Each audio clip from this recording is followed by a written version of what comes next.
All right, guys, we got the brand new 3URFE built motor in from Phoenix Engines, and as well as some SCAT performance parts from the company SCAT. The parts in here are all Molly pistons, forged rods, ARP studs, things like that. We're going to go ahead and unbox it now and see how it looks and place it. So let's go and get to it.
All right, guys, we got the engine all ready. We're going to go ahead and attach it to the engine stand since we just got the old 3URFE off, and start putting on all of these parts, cleaning them up, and getting everything tightened to spec. So let's go ahead and get it on the engine stand with the engine hoist and start this work.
All right, guys, we got the 3URFE mounted, looking really nice up here.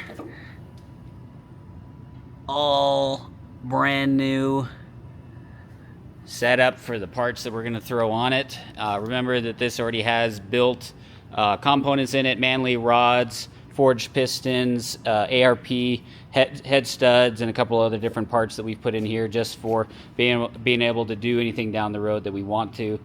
Really a pretty good cost for this engine. Shout out to Phoenix Performance Engines, or Phoenix Specialist Engines.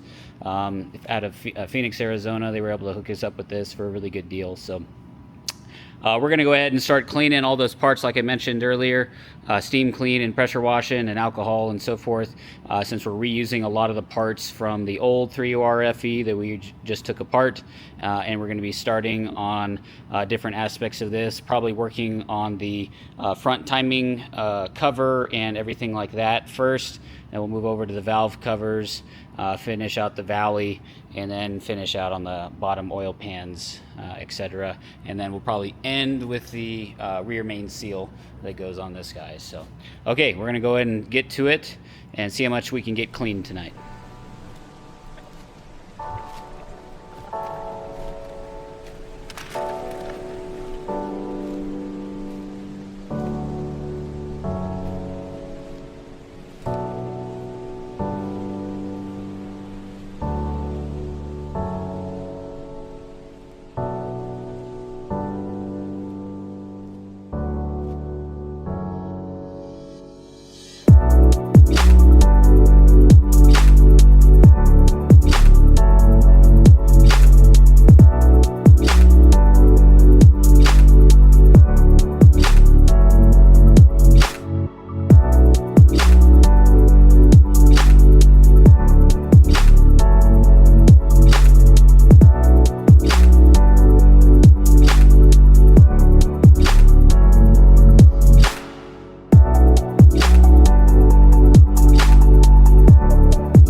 Oh man, this isn't even a time lapse. What? This isn't a time lapse. What? This is not a time lapse.